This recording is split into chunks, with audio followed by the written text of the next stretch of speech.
Assalamualaikum warahmatullahi wabarakatuh.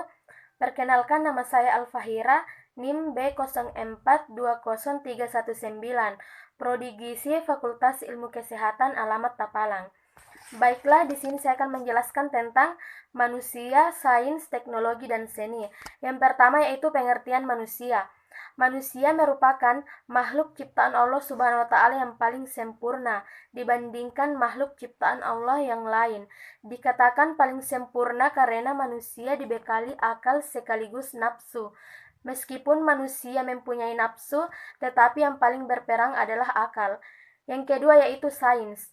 Sains berkaitan dengan cara mencari tahu tentang alam semesta secara sistematis, dan bukan hanya kumpulan berupa fakta-fakta, konsep-konsep, prinsip-prinsip saja, tetapi juga merupakan suatu proses penemuan. Yang ketiga yaitu teknologi. Istilah teknologi berasal dari kata tekne dan logia. Teknologi sendiri menurutnya adalah cara melakukan sesuatu untuk memenuhi kebutuhan manusia dengan bantuan akal dan alat. Yang keempat yaitu seni. Seni adalah keahlian yang membuat karya yang bermutu, dilihat dari segi kehalusannya dan keindahannya, seperti tari, lukis, ukir, dan lain-lain. Berikutnya itu definisi manusia. Makhluk Tuhan yang mempunyai akal. Akal adalah kemampuan pikir manusia sebagai kodrat alami yang dimiliki manusia.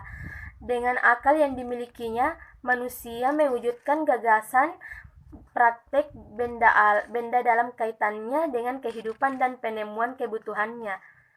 Secara universal terdapat 7 unsur kebudayaan, yaitu bahasa, pengetahuan, organisasi sosial, teknologi, ekonomi, religi, dan kesenian.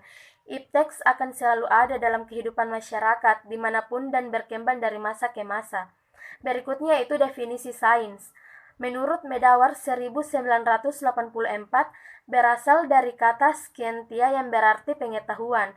Menurut KBBI, ilmu yang teratur atau sistematik yang dapat diuji atau dibuktikan kebenarannya berdasarkan kebenaran atau kenyataan semata.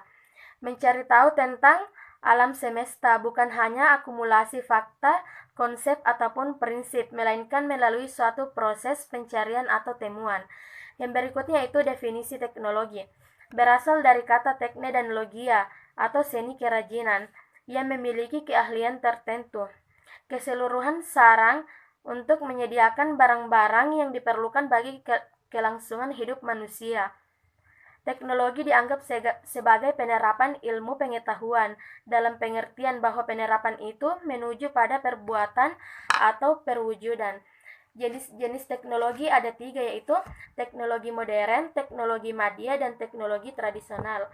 Contoh-contoh teknologi ada 3, yaitu teknologi akumulasi, teknologi informasi, dan bioteknologi. Yang berikutnya itu definisi seni. Menurut Jonet Wall, yaitu produk sosial. Menurut KBBI, keahlian membuat karya yang bermutu dilihat dari segi kehalusan dan keindahan seperti tari, lukis, ukir. Suatu hasil sentuhan yang memberi bentuk kehalusan dan keindahan serta aktivitas kreatif dinamis manusia yang semuanya menghidupkan dan memperkaya batin manusia. Keahlian membuat karya yang bermutu. Penerapan teknologi di bidang industri, contohnya itu bidang pertahanan, peternakan dan perikanan, bidang kedokteran dan kesehatan, bidang telekomunikasi, dan bidang pertahanan dan keamanan. Dampak sains, teknologi, dan seni bagi kehidupan. Yang pertama itu dampak positif. Meningkatkan kesejahteraan hidup manusia, mempermudah proses pemecahan berbagai masalah, dapat memberikan suatu inspirasi tentang perkembangan suatu kebudayaan yang ada di Indonesia. Yang kedua itu dampak negatif. Kerusakan lingkungan, kemerosotan moral manusia. Contoh dampak negatif penyalahgunaan ipteks bagi kehidupan. Yang pertama itu nuklir, polusi, efek rumah kaca, cloning, dan kehidupan sosial. Sekian dan terima kasih. Wabillahi taufik wal hidayah. Wassalamualaikum warahmatullahi wabarakatuh.